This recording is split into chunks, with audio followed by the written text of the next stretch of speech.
I'm a certified personal trainer, both in person and online, and a certified nutrition coach.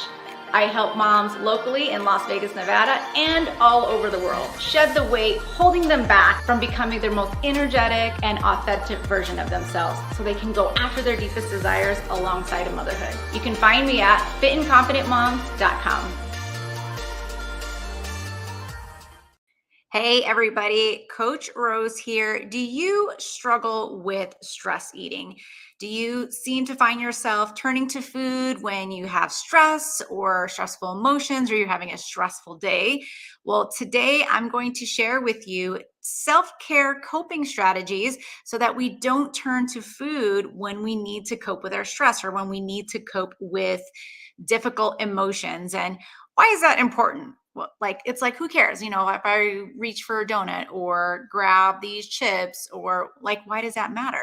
Well, if you're trying to stay healthy and you're trying to be on a weight loss goal, having food as your only coping mechanism can lead to weight loss. It can lead to you not being consistent with your goals. So in today's Tuesday Talk, I'm going to share with you tips, and these are the same strategies I share with my clients on how to overcome stress eating, how to overcome emotional eating, and arm yourself with tools to help you cope.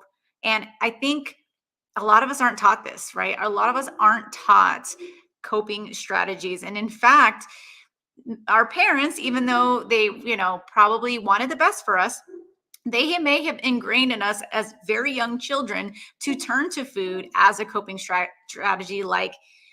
You get hurt, you fall, a trip to the dentist, a scary doctor's visit. We might follow that up with ice cream or your favorite meal. And so you have these associations with when something goes wrong or it's scary or too big to handle. You might have these things where this is where we turn to food. This is when we get ice cream. This is when we, have a special dessert, stop for a cupcake. Maybe you go for a latte, right? So before I dive into what the strategies are to share, I just want to introduce myself. My name is Coach Rose Peterson. I'm a certified personal trainer and nutrition coach, founder of RP Fitness and Nutrition. This month, I'm actually celebrating 5 years in coaching. So I'm super excited to share that, because tomorrow, tune in to my page. I'm going to be sharing about a promotion I'm going to have to celebrate 5 years in business, 5 years of coaching. Hey, Marie.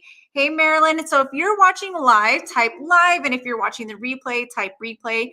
This helps me so much because it lets all the, social media people out there know that Rose is teaching something and you might want to watch this. So it's going to share it with other people.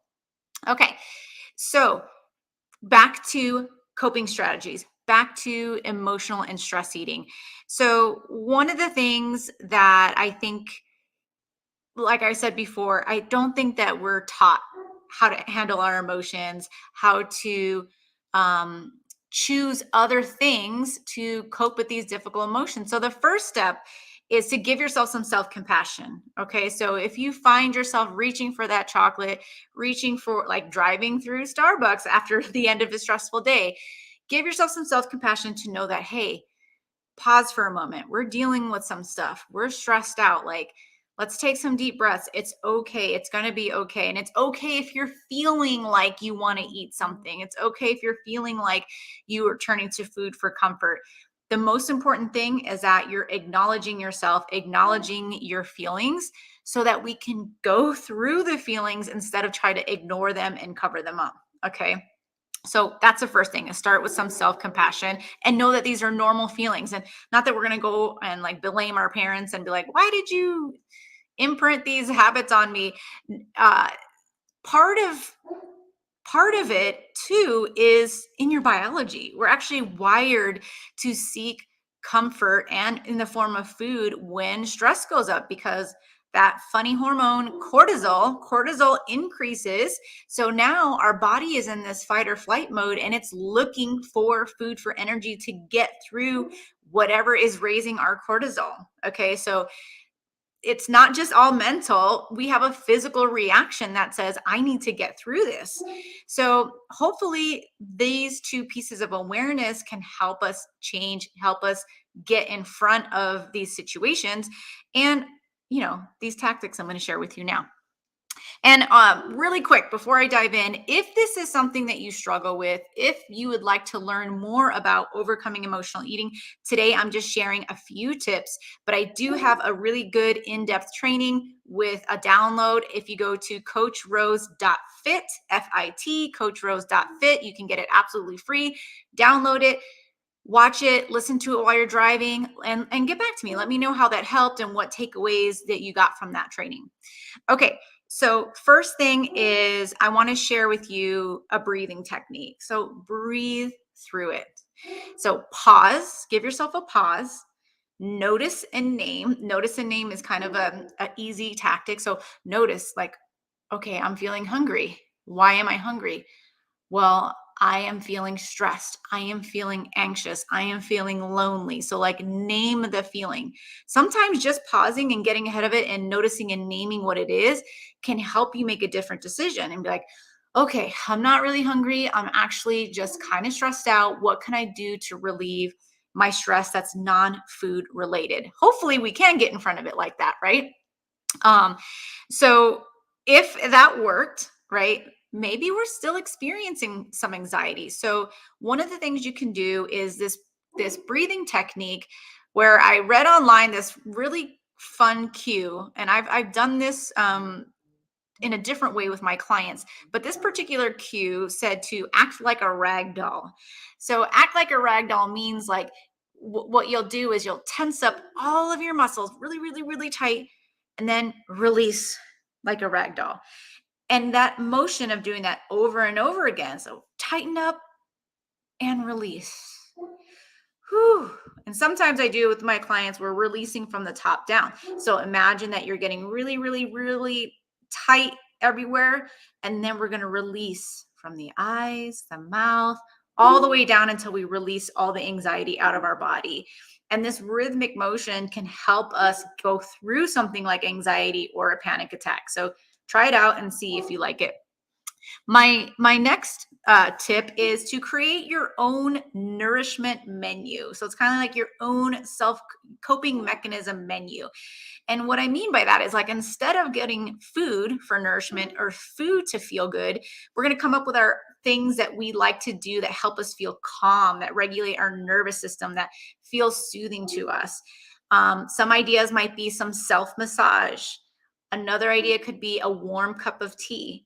A recent study showed that chewing gum can actually help curb cravings. In the Journal of Appetite, a recent study said chewing gum for 15 minutes before eating significantly reduced appetite and cravings. So that's something that you could try. And that rhythmic motion can also help you pass through whatever uncomfortable feeling that is.